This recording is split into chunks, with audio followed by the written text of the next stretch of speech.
നല്ല സിമ്പിളായിട്ട് ഒരു 5 മിനിറ്റിലൊക്കെ നമുക്ക് തയ്യാറാക്കിയെടുക്കാവുന്ന പിസയൊക്കെ കഴിക്കാൻ ഒത്തിരി ഇഷ്ടമുള്ള കുട്ടികൾക്കാണെങ്കിലും അതുപോലെ മുതിർന്നവർക്കാണെങ്കിലും അതേ ടേസ്റ്റിൽ തയ്യാറാക്കിയെടുക്കാവുന്ന ഒരു കിട്ടുമായിട്ടാണ് നമ്മുടെ ഇന്നത്തെ സ്പെഷ്യൽ എന്ന് പറയുന്നത്. അപ്പോൾ എല്ലാവരും തീർച്ചയായിട്ടും ഒരു തവണയെങ്കിലും ട്രൈ ചെയ്ത് നോക്കുക, എന്തായാലും ഇഷ്ടമാകും. ഇന്നത്തെ റെസിപ്പി നിങ്ങൾക്ക് ഇഷ്ടപ്പെടുവാണെങ്കിൽ ലൈക്ക് ചെയ്യാനും ചാനലിൽ നിന്ന് ആരെങ്കിലും പുതിയതായിട്ട് കാണുന്നുണ്ടെങ്കിൽ സബ്സ്ക്രൈബ് ചെയ്യാനും മറക്കല്ലേ. അപ്പോൾ വളരെ പെട്ടെന്ന് തന്നെ ഇത് നമുക്ക് എങ്ങനെയാണ് വീട്ടിൽ തയ്യാറാക്കിയെടുക്കുന്നതെന്നുള്ളത് നോക്കാം. ഈ ഒരു സ്നാക്ക് തയ്യാറാക്കി എടുക്കുന്നതിനായിട്ട് ഒരു ബൗളിലോട്ട് നമുക്ക് ഒരു മുട്ട പൊട്ടിച്ചൊഴിക്കാം. ഇനി ഇതിലോട്ടേക്ക് ഒരിത്തിരി മാത്രം ഉപ്പ് ഞാനിപ്പോൾ ഇട്ട് കൊടുക്കുന്നുണ്ട്. അടുത്തതായിട്ട് നമുക്ക് ആവശ്യമായിട്ടുള്ളത് നമ്മൾ പിസയിലൊക്കെ ഉപയോഗിക്കുന്ന ഒറിഗാനോ ലീവ്സ് ആണ്. അപ്പോൾ നമ്മൾ കുറേ വീഡിയോയിൽ കാണിച്ചിട്ടുള്ളതാണ്. ഇത് നമുക്ക് സൂപ്പർ മാർക്കറ്റിൽ വാങ്ങിക്കാൻ കിട്ടും. ഒറിഗാനോ ലീവ്സ് വേണമെന്ന് പറഞ്ഞു കഴിഞ്ഞാൽ ഇതുപോലെ ചെറിയ ബോട്ടിലായിട്ട് നമുക്ക് കിട്ടും. ഇതിലോട്ട് നമുക്ക് 1 ടീസ്പൂൺ അളവിൽ വറ്റൽമുളക് ചതച്ചത്, ചില്ലി ഫ്ലേക്സ് ആയിട്ട് കയ്യിലുള്ളവർക്ക് അത് തന്നെ ഉപയോഗിക്കാം. ഇനി 1/4 ടീസ്പൂൺ അളവിൽ നമുക്ക് മുളക് പൊടി, അത് പിരിയൻ മുളകിൻ്റെ പൊടിയാണ്. ഇനി നല്ല സ്പൈസി ആയിട്ട് വേണ്ടവർക്ക് ചില്ലി ഫ്ലേക്സിൻ്റെ അളവിലും അതുപോലെ തന്നെ മുളക് പൊടിയുടെ അളവിലും കൂടുതൽ ഉപയോഗിക്കാവുന്നതാണ് കേട്ടോ. എന്നിട്ട് നമ്മൾ ജസ്റ്റ് ഈ മുട്ടയായിട്ട് നന്നായിട്ട് ഇതിനെ ഒന്ന് മിക്സ് ചെയ്ത് കൊടുക്കണം. അപ്പോൾ ഈ ഒരു സമയത്ത് നിങ്ങൾ ഈ മുട്ടയ്ക്കകത്തുള്ള ആ ഒരു ഉപ്പും അതുപോലെ എരിവൊക്കെ ഒന്ന് നോക്കിയിട്ട് അഡ്ജസ്റ്റ് ചെയ്യുക. അതിനുശേഷം നമുക്കിതിലോട്ടേക്ക് വേണ്ടത് ചീസാണ്. അപ്പോൾ ചീസ് ഉപയോഗിക്കുമ്പോൾ ഞാനിവിടെ സാൻഡ്വിച്ച് ചീസിൻ്റെ ടേസ്റ്റ് ഇഷ്ടമായതുകൊണ്ട് അതാണ് ഉപയോഗിച്ചിട്ടുള്ളത്, സ്ലൈസ്ഡ് ആയിട്ടുള്ള ചീസ്. നിങ്ങൾക്ക് മൊസറല്ലയുടെ ടേസ്റ്റ് ഇഷ്ടമെങ്കിൽ മൊസറല്ല ഉപയോഗിക്കാം. ചെഡാർ ചീസ്, ഏത് ചീസാണോ നിങ്ങളുടെ കയ്യിൽ, ഹോം മെയ്ഡ് ചീസ് ഉണ്ടെങ്കിൽ അത് ഉപയോഗിക്കാം. അതുപോലെ നിങ്ങളുടെ ടേസ്റ്റിനനുസരിച്ചിട്ട് കൂടുതൽ അളവിൽ വേണമെങ്കിൽ അങ്ങനെയും ചേർത്ത് കൊടുക്കാം. ഞാനിവിടെ 2 സ്ലൈസ്ഡ് ചീസ് ഇങ്ങനെ കൈ വെച്ചിട്ട് ചെറുതായിട്ട് ഇതിനൊന്ന് പിച്ചി എടുത്തിട്ട് ഇതിനകത്തോട്ടേക്ക് ഇട്ട് കൊടുത്തിട്ടുണ്ട്. ജസ്റ്റ് ഞാനൊന്ന് മിക്സ് ചെയ്തെടുക്കുന്നുണ്ടേ ഉള്ളൂ. കാരണം നമ്മളിത് മാവായിട്ട് കുഴച്ചെടുക്കുന്ന സമയത്ത് നന്നായിട്ട് അങ്ങ് യോജിച്ച് കറക്റ്റ് പാകത്തിന് നമുക്ക് കിട്ടിക്കോളും. അപ്പോൾ ഇനി മിക്സ് ആക്കി കഴിഞ്ഞ് കഴിഞ്ഞാൽ ഇതിൻ്റെ മുകൾ ഭാഗത്ത് ഒരു അരിപ്പ വെച്ച് കൊടുത്തിട്ട് ഇതിലോട്ട് 1/2 കപ്പ് അളവിൽ മൈദ ഇട്ട് കൊടുക്കാം.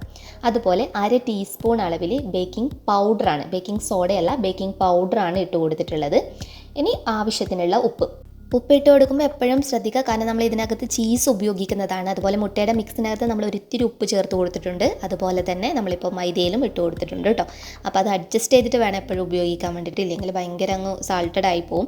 ഇനി നന്നായിട്ട് കൈ വെച്ചിട്ടൊന്ന് കുഴച്ചെടുക്കണം. അപ്പോൾ നിങ്ങൾ 1 കപ്പ് മൈദ ഉപയോഗിക്കുന്നുണ്ടെങ്കിൽ നിങ്ങൾക്ക് 1 മുട്ട ഉപയോഗിച്ചാൽ മതി. ബാക്കി മാവ് കുഴക്കുന്നതിന് ഒരിത്തിരി വെള്ളം നിങ്ങൾക്ക് ഉപയോഗിച്ചിട്ട് സാധാരണ നോർമൽ വാട്ടർ ഉപയോഗിച്ചിട്ട് കുഴച്ചെടുക്കാവുന്നതാണ് കേട്ടോ. അതായത് മുട്ടയുടെ അളവ് കൂടുതൽ ഉപയോഗിക്കണമെന്നില്ല. ഒരു 1.5 കപ്പ് മൈദ വരെയൊക്കെ നിങ്ങൾക്ക് 1 മുട്ടയിൽ തന്നെ ചെയ്തെടുക്കാവുന്നതാണ്. അപ്പോൾ നന്നായിട്ട് നമ്മളിതൊന്ന് കുഴച്ചെടുക്കാം. ഇതിപ്പോൾ ഞാൻ കുഴക്കുന്ന കുറച്ച് കയ്യിൽ ഒട്ടിപ്പിടിക്കുന്ന പാകത്തിനാണുള്ളത്. അപ്പോൾ വലിയ മുട്ടയൊക്കെ ഉപയോഗിക്കുമ്പോൾ ഇതുപോലെ നമുക്ക് ആ ഒരു അളവ് കറക്റ്റായിട്ട് വരില്ല. അപ്പോൾ നിങ്ങൾക്ക് വേണമെങ്കിൽ ഇതിനകത്ത് കൂടുതൽ മൈദ ഇട്ട് കൊടുക്കാവുന്നതാണ്. ഞാനൊരു 3 ടേബിൾ സ്പൂൺ മൈദ, ഇപ്പം 1/2 കപ്പ് മൈദ പ്ലസ് ഒരു 3 ടേബിൾ സ്പൂൺ കൂടി ചേർത്തിട്ടുണ്ടായിരുന്നു.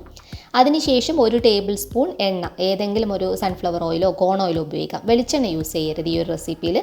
എന്നിട്ട് നന്നായിട്ടൊന്ന് കുഴച്ചെടുത്താൽ മതി, നമ്മൾ ചപ്പാത്തിക്കൊക്കെ കുഴക്കുന്ന പാകത്തിൽ. അപ്പോഴത്തേക്കും നമ്മുടെ കയ്യിലൊന്നും ഒട്ടിപ്പിടിക്കാതെ നല്ല പാകത്തിൽ നമുക്ക് റെഡിയായി കിട്ടും. ഇത് നമ്മൾ റെസ്റ്റ് ചെയ്യാനൊന്നും വെക്കണ്ട.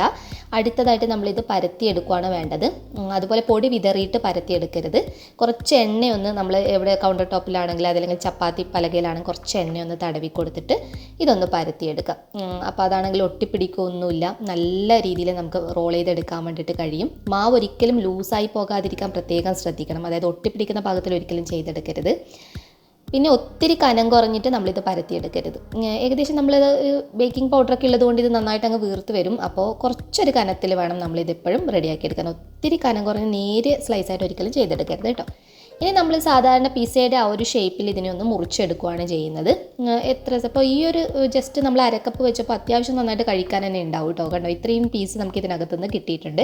ഇത് ശരിക്കും നമ്മൾ ആ പിസ്സ കഴിക്കുന്ന അതേ ഒരു ടേസ്റ്റിൽ തന്നെ നമുക്ക് കഴിക്കാൻ പറ്റും. നല്ല അടിപൊളി സാധനമാണ്. നിങ്ങൾക്ക് എന്തായാലും ഉണ്ടാക്കി നോക്കുമ്പോൾ ഇഷ്ടപ്പെടും. ഇനി ഒരു പാത്രത്തിനകത്ത് നമ്മുടെ ഫ്രൈയിങ് പാനിനകത്ത് ഒരു 3-3.5 ടേബിൾ സ്പൂണിനടുത്ത് ഏതെങ്കിലും ഒരു സൺഫ്ലവർ ഓയിലോ കോൺ ഓയിലോ ഉപയോഗിക്കുക. നന്നായിട്ട് ചൂടാക്കിയെടുക്കണം.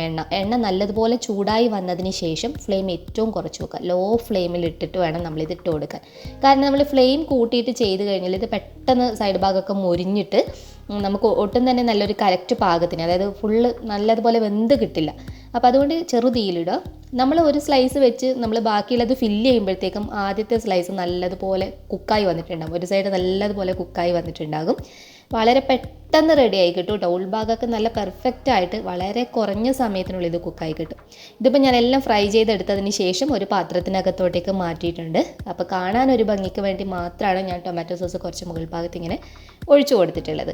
നിങ്ങൾ സെർവ് ചെയ്യുന്ന സമയത്ത് കുറച്ച് ടൊമാറ്റോ സോസ് സൈഡിലായിട്ട് വെച്ച് കൊടുത്തിട്ട് വേണം സെർവ് ചെയ്യാൻ. കാരണം ഈ ഓരോ സ്ലൈസും നമ്മൾ സോസിൽ മുക്കിയിട്ട് കഴിക്കുമ്പോൾ ആ ഒരു ചീസിൻ്റെ ഫ്ലേവറും അതുപോലെ തന്നെ നമ്മൾ ഇട്ട ഒറിഗാനോ ലീവ്സിൻ്റെ ഒക്കെ ഫ്ലേവർ കൂടിയിട്ട് നല്ല അടിപൊളിയായിട്ടുള്ള ടേസ്റ്റാണ് കേട്ടോ. കുട്ടികൾക്കൊക്കെ കഴിച്ച ശരിക്കും അവർ നെക്സ്റ്റ് ടൈം വീണ്ടും ഉണ്ടാക്കണം എന്ന് പറയുന്ന അത്രയധികം നല്ല ടേസ്റ്റി ആയിട്ടുള്ളതാണ്.